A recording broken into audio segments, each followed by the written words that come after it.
What's up, guys? Today we're going to be looking at the One UI 8 update for the S23 Ultra. I'm going to be telling you, everything you need to know essentially with this update, giving you guys all the main features at least. And yeah, let's go ahead and get started. This phone has one more majorOS update, unfortunately. I really think Google, or not Google, but Samsung needs to do what Google did and bring more updates like they did with the Pixel 6, Pixel 7, extend the software support. I think that would be pretty cool because this is one of the best phones you could buy right now in the used refurbished marketplace. I mean, very good condition. It's coming down in price, $400, guys. This phone used to be like $650. Now it's coming down in price. This is a really, really good phone for the price, guys. And let's go ahead and just talk about some of the new features. I know I've kind of gone over this in the last video, so I'll briefly kind of brush over it. It's not the most exciting update, but we do have the new clock animation that we could set here, which is really nice. I do really like it. It gives it a lot more of an animated feel. It's not quite the same as the S24's animation because it's supposed to be moving like that. But I mean, it works. If you kind of move it, it'll shift with the wallpaper, which is cool, as you guys can see. So that's pretty cool. The weather app has been updated with newer animations, which is really nice, so everything just looks a lot better. And then also, guys, you do have the updated multitasking on here now, so if you are somebody who multitasks, I mean, this is super nice. I really like this. You can get a more full screen look when it comes to your multitasking, so you can kind of bring it up here now, which is very cool. So it's something that I think is pretty cool. And we do have on here a new feature with the camera. So if we swipe up, we can get to our settings a lot quicker, especially for a device like this, which is pretty big. So it's something that I really like. And you can always change it back if you want the selfie camera to show up, like it used to. Also have an updated quick share, as you guys can see. So it's a lot nicer and it's a lot more efficient here. And if we come into our wallpapers, change wallpapers, we now get suggested images. So it will take wallpapers or photos from your gallery and kind of crop them and turn them into, wallpapers, which is pretty cool. So that is pretty much it when it comes to the software for the most part. There's other little stuff in here like you can put sticky notes in Samsung Notes, but it's not a super exciting update. So once we get to 8.5, I hear that it's going to be a little bit better. But for right now, just going over general performance, it's still very smooth.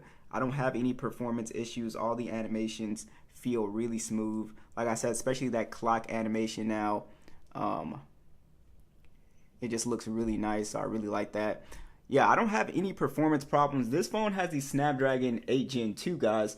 And the reason why that's really important here is because to me this phone still performs just as good as an S24 Ultra and an S25 Ultra for general performance and really also gaming performance as well too, as we're gonna see here. And we could still play PUBG at 120 frames. So again, I was saying this for the S23, the 23 Plus.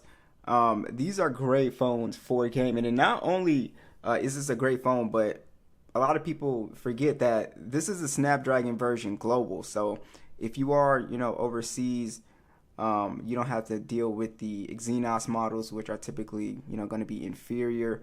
And yeah, it just does a great job with performance. We're still able to play, again, PUBG, 120 frames. Call of Duty plays really well, Genshin, and again, no overheating problems. So if you are trying to get into a little bit of competitive gaming and you're on a budget, you don't have to spend an absurd amount of money on newer models because this works just as well. And then when we talk about general performance as well too, it's still going to feel just as smooth and just as nice as the newer phones. I also have noticed with One UI 8 that the background apps are staying in the background a lot more. So that's something that I've noticed. So I think the One UI has been a little bit better optimized for multitasking. This is an 8GB RAM version, and the base model is 256 gigs, 8 gigs. So I feel like more apps are opening, especially when you open stuff like PUBG and stuff like that. it usually closes stuff out, but it's keeping stuff open. It's one thing that I've noticed.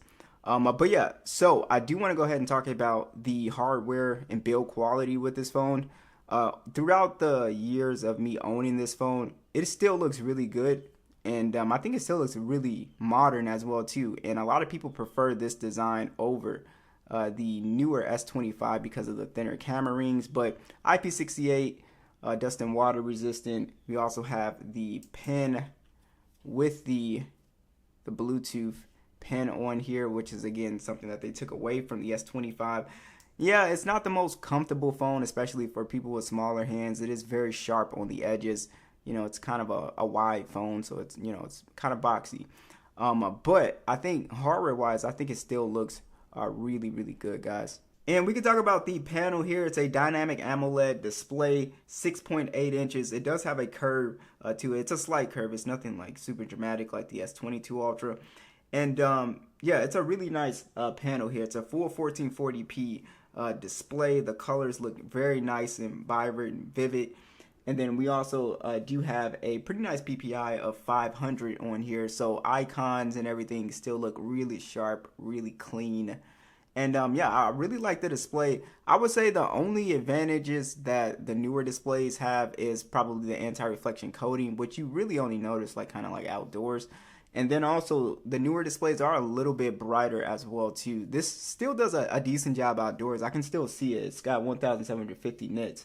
You know, I can still see it, but the glass also has kept up pretty well on this phone as well too, the Victus 2. I don't have any like major scuffs or scratches on this device. I've never put a screen protector on this the screen either. Cameras are pretty much, you know, untouched for the most part. I haven't really noticed any difference with the cameras. The zoom still feels the same, so I know a lot of people are kind of curious about that. The zoom still is zooming pretty much the same. But yeah, the cameras on the S23 Ultra are pretty good, guys. If you are looking for a phone with a pretty good cameras, I've compared this to a lot of phones, the S25, 24. It still is going to give you a pretty good shot. So you got a 200 megapixel standard, 10 megapixel telephoto with 3 times optical zoom. We also have a 10 megapixel periscope telephoto with 10 times optical. And then we also can go up to 100 times, of course. A 12 megapixel ultra wide, we can shoot in 8K 24 and 30 with a 12 megapixel selfie that shoots in 4K 60. And like I said, guys, you're going to get some very good shots, very good detail.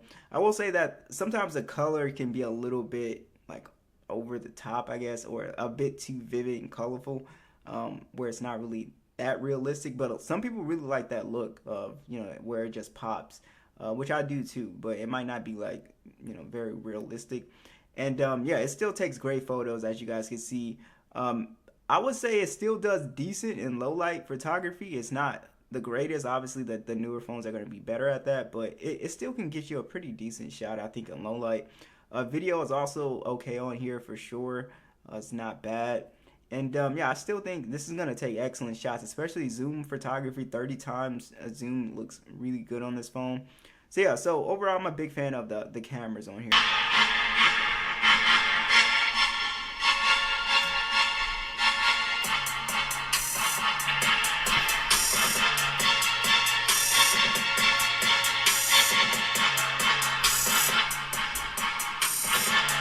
So just really crispy speakers. Even if you cover the bottom speaker, like if you're watching content, you cover the bottom speaker, still such loud and clear quality out of the top speaker here.